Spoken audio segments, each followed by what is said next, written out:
Le mentor de Luffy et son modèle pourrait-il être un traître? Pourrait-on voir dans la suite de l'histoire un Shanks Mastermind? C'est ce que nous allons voir aujourd'hui dans la théorie de Shanks Mastermind pour mettre au clair les arguments en faveur d'un potentiel côté machiavélique du plus mystérieux des empereurs de One Piece.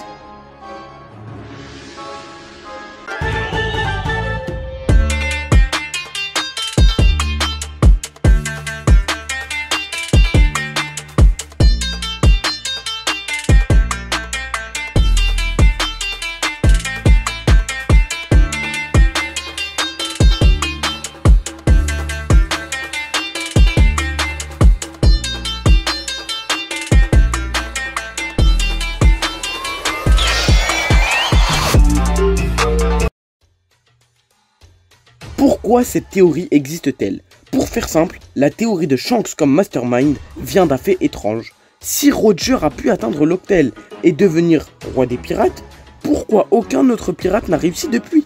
Cette question se pose tout particulièrement pour Shanks, qui était sur l'Euro Jackson avec Goldie Roger en tant que mousse. Il devrait donc savoir dans les grandes lignes comment se rendre à l'Octel.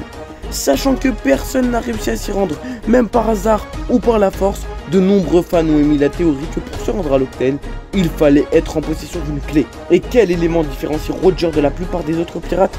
Il porte le D dans son nom. Voilà le point de départ de la théorie. Les D seraient la clé pour atteindre l'Octel. Pourquoi Shanks en particulier?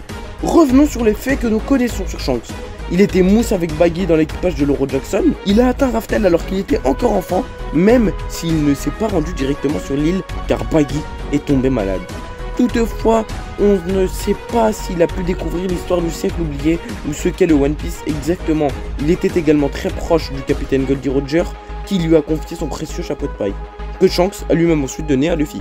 Mais nous reviendrons sur ce point. On voit aussi que Shanks pleurait lors de l'exécution de Roger à la Town, ce qui montre que la mort du roi des pirates l'a vraiment affecté et qu'il tenait à cet homme. Maintenant, on sait que Shanks y a un problème avec lui.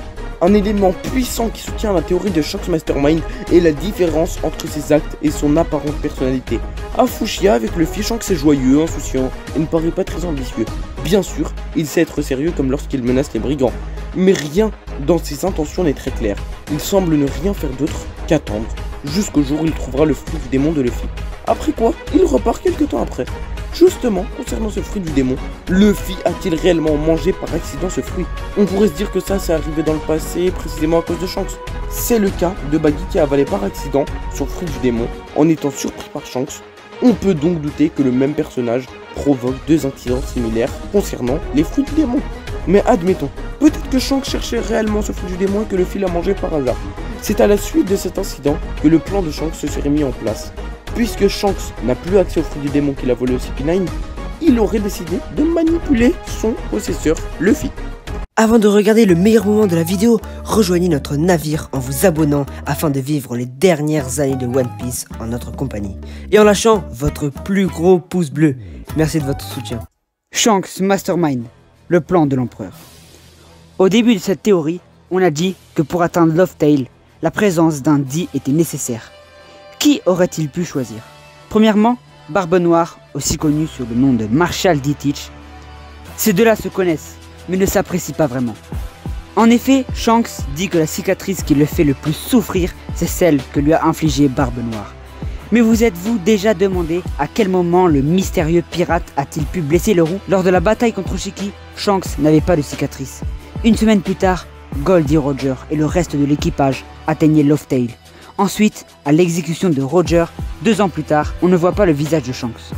Mais lorsqu'il crée son équipage, on peut voir qu'il a déjà son drapeau. Oui, son drapeau avec une tête de mort et des cicatrices à l'œil. L'affrontement entre Shanks et Teach qui a causé les fameuses cicatrices à l'œil du mentor de Luffy s'est donc déroulé entre l'ascension de Roger au titre de roi des pirates et sa mise à mort. Notez un détail intéressant, pendant cette période, l'équipage de Roger était dissous.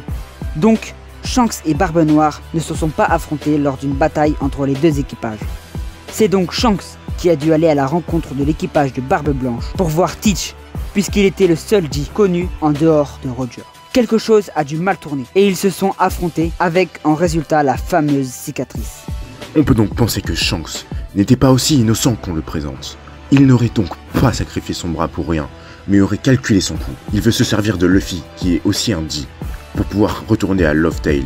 Ce qui va dans le sens de cette hypothèse est ce que dit Shanks à Barbe Blanche pour expliquer la perte de son bras. Justement, j'ai braillé mon bras sur la nouvelle génération. En vérité, c'est un peu étrange de dire cela pour le plus jeune des empereurs. Il est vrai que Shanks était déjà très reconnu à l'époque, mais ce n'est pas comme s'il était âgé ou malade. Il n'a pas misé sur la jeune génération dans le sens où il aurait simplement transmis sa volonté et laisserait ensuite faire cette nouvelle génération pour prendre le relais. Non, on dirait plutôt que Shanks attend quelque chose de cette nouvelle génération. On dirait qu'il espère recevoir quelque chose de Luffy. Avec cette théorie, on peut donc conclure que Shanks a passé son temps en East Blue, la plus faible des mers, car il cherchait à la fois le Ito Ito no Mi et un porteur de la volonté du Di.